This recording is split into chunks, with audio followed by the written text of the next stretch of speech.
আজকে বানাবো আমের চাটনি। অনুষ্ঠান বাড়িতেও আমের চাটনি দেখবেন, লাস্টে আমের চাটনি দেয়, চাটনি পাঁপড়। আর এমনি বাড়িতেও আমরা আমের চাটনি ভালোবাসি, অনেকেই বাসে না আমের চাটনি, কেউ ভালোবাসে না এমন কেউ নেই। হ্যাঁ, টক মিষ্টি লাগে। তো দেখুন, আমি আজকে আমের চাটনি বানাবো। আমের চাটনির জন্য আমি আম নিয়ে নিয়েছি 4টে। এরকম ছাড়িয়ে নেব, ছাড়িয়ে জলে ফেলে দেবো, ভালো করে ধুয়ে নেব। ধুয়ে এটাকে ছোটো ছোটো করে কাটবো। দেখেন, আমগুলো নিয়েছি, আমি ছাড়িয়ে নিয়েছি, ছোটো ছোটো করে কেটেছি। একটা কড়াই একটু তেল দিয়ে দিচ্ছি, হালকা একটুখানি। এতে আমি 2টো তেজপাতা, একটু 5 ফোড়ন দেবো।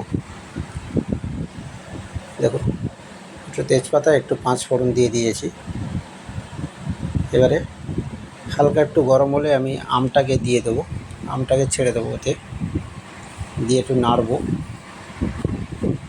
এই দেখুন, আমটাকে দেবো। আমের চাটনি খুবই ইজি, খুবই সহজ উপায় বানানোর জন্য পদ্ধতি। আপনারা এই পদ্ধতিটাই দেখে রাখুন।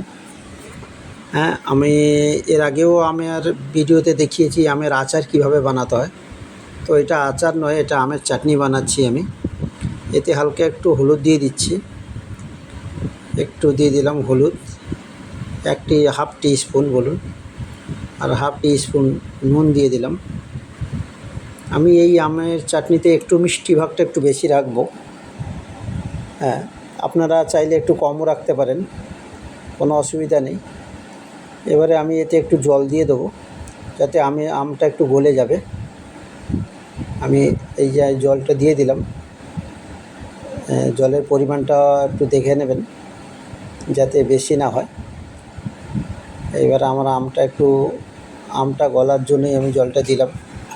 ততক্ষণ আমরা একটু মশলাটা বানিয়ে নিই। আমি 5টা শুকনো লঙ্কা আর একটুখানি জিরে, 1 টিস্পুন, আর 1 টিস্পুন আমি 5 ফোড়ন একটা তাওয়ায় নেড়ে নেবো, হালকা করে গরম করে নেব। এটাকে আমরা মিক্সিতে গুঁড়ো করব। মশলা কিনতে পাওয়া যায়, তবুও কি হাতে বানানো মশলা তার টেস্ট আলাদা থাকে। আপনারাও এই হাতেই বানিয়ে নেবেন মশলাটাকে, দেখবেন বেশি কালো যাতে না হয়, লাল বেশি করবেন না।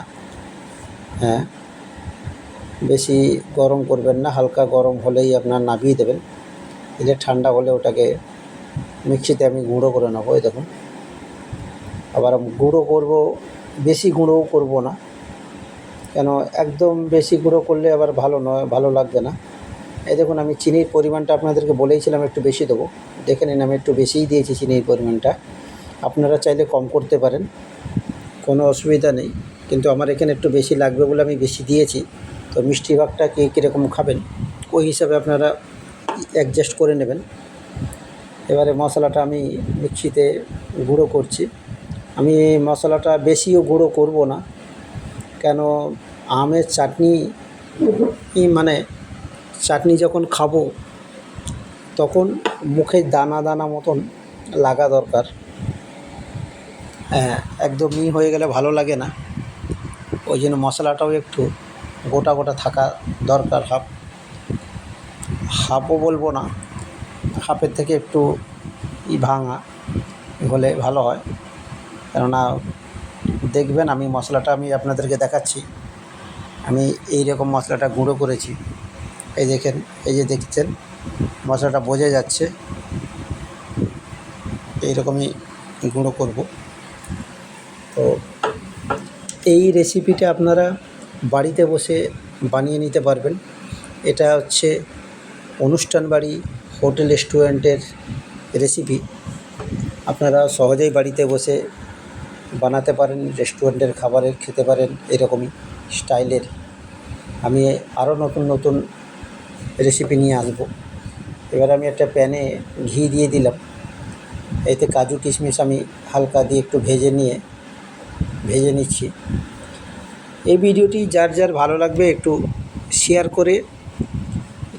করে দেবেন, সাবস্ক্রাইব করে দেবেন, লাইক করে দেবেন। আপনাদের কাছে আমি রোজই একটা করে ভিডিও নিয়ে আসছি, নতুন নতুন ভিডিও। তো দেখুন, এই রেসিপিতে রান্না করুন, দেখুন খুবই ভালো লাগবে, খুবই টেস্টি। এবার দেখুন আমরা এটাকে দিয়ে দেবো আমের চাটনিতে, এর টেস্টটাও একটু বেড়ে গেল। ফ্লেভারটা দেখুন, ফ্লেভারটা খুবই ভালো এসছে। এবারে আমরা নামিয়ে দেবো। এই দেখুন আমের চাটনি।